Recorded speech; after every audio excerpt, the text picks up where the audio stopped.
In preparation for this talk, I was doing some pretty intense research with my 6-year-old. I asked her what she wants to be when she grows up, and she replied, a chef, a hairstylist, a teacher, and a doctor. She's a girl with some big aspirations. I then asked my 3-year-old, and he said Spider-Man, but that's another talk.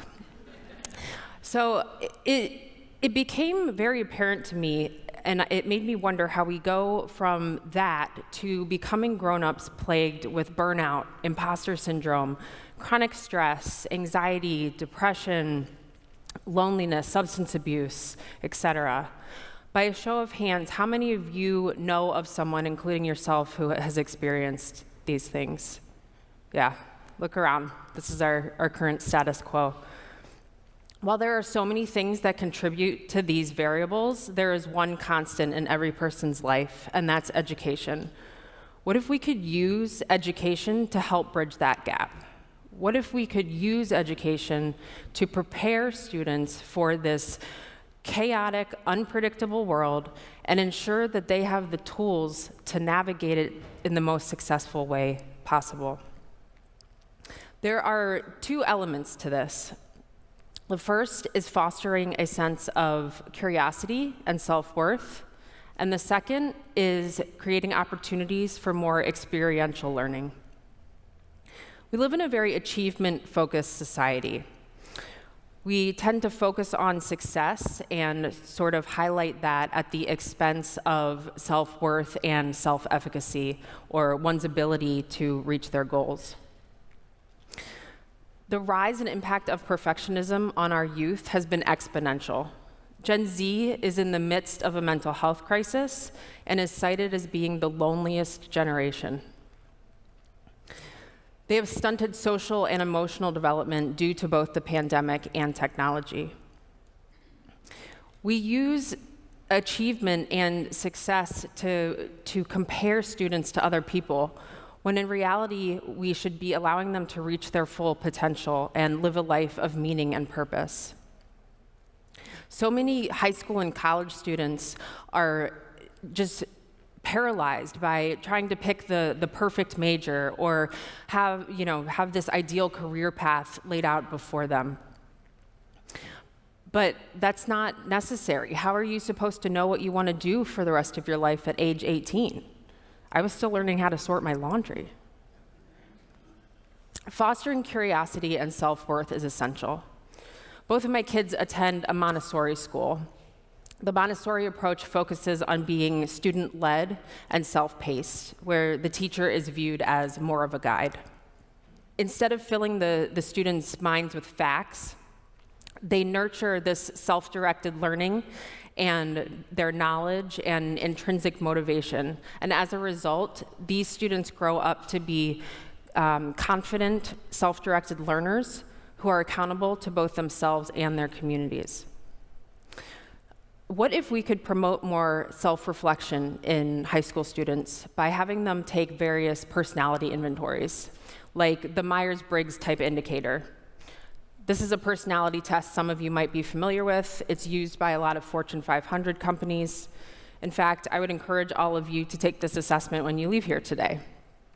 It evaluates learning styles, self-awareness, ability to work with others, and ideal career paths.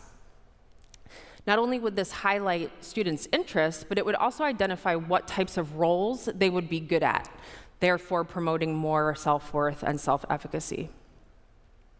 I did well in school because it was expected, not because I was interested in the material. I remember being in 7th grade and having to read The Hobbit for my 7th grade language arts class. And while my husband loved this book, I just have never been interested in fantasy. So I gritted my teeth through Bilbo Baggins' journey, but it came at the expense of my desire to read for pleasure, which didn't happen again until college. This may have gone very differently had I been able to choose a book I was interested in. I received my first F ever on an art history test when I was a freshman in college. After the teacher passed out all the graded exams, I remember sitting in the back of the lecture hall, and I was bawling my eyes out. so much of my identity and self-worth was wrapped up in being a good student and achieving that it just crushed me. In fact, it wasn't until I got to college that I really developed this thirst for knowledge. I saw the movie Silence of the Lambs, and through that, my love affair with psychology was born.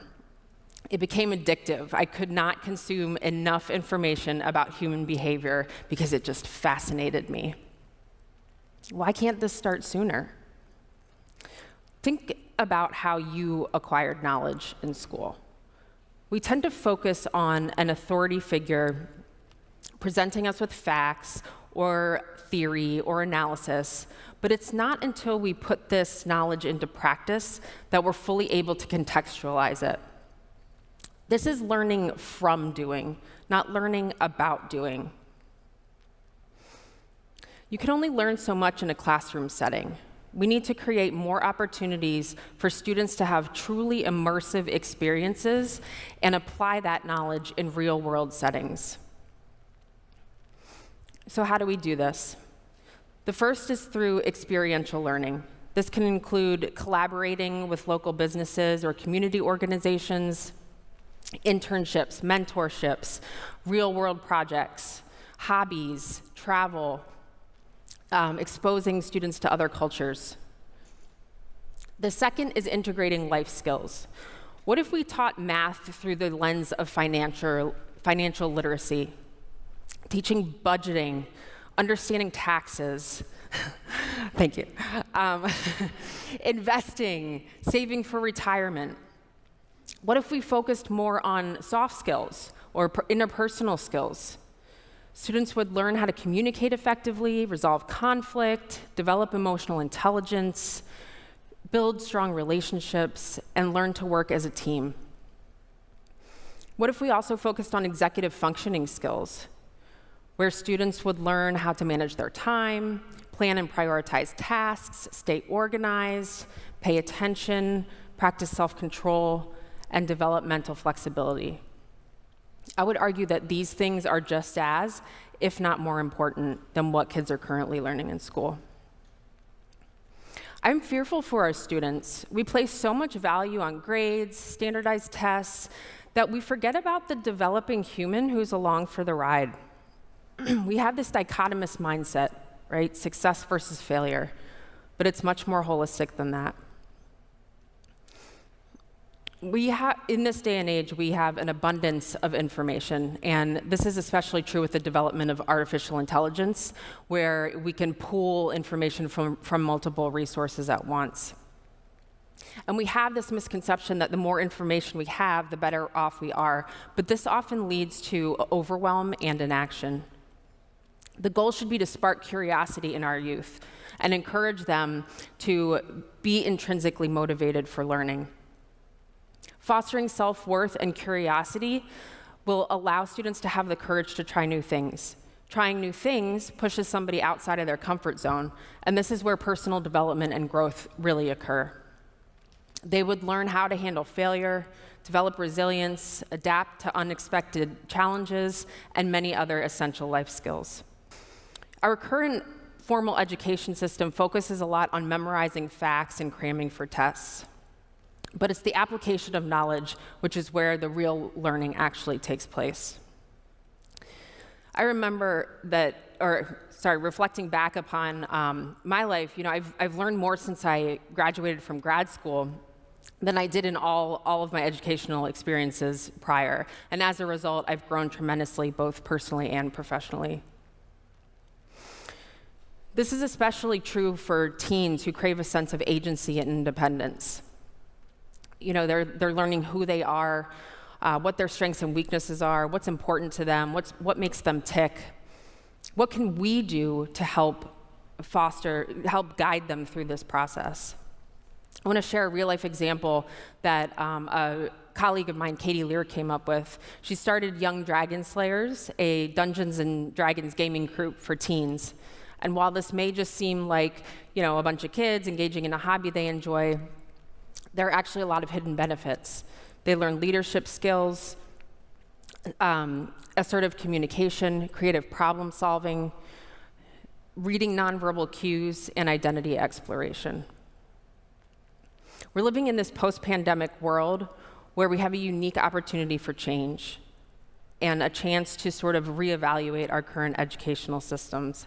I think we're focusing on the wrong outcome, achievement. What if we were to shift our focus toward promoting authentic curiosity laid upon a foundation of introspection, self-worth, and ambition? This would set students up to lead more purpose-driven, fulfilling, meaningful lives. So I'm not claiming to have all the answers. I'm just planting the seed of an idea. And this is to equip future generations with more resilience, intrinsic motivation for learning, and independence in terms of practical skill sets. So I hope that you join me in this endeavor. And who knows what's possible? Maybe my little 3-year-old will become Spider-Man after all. Thank you.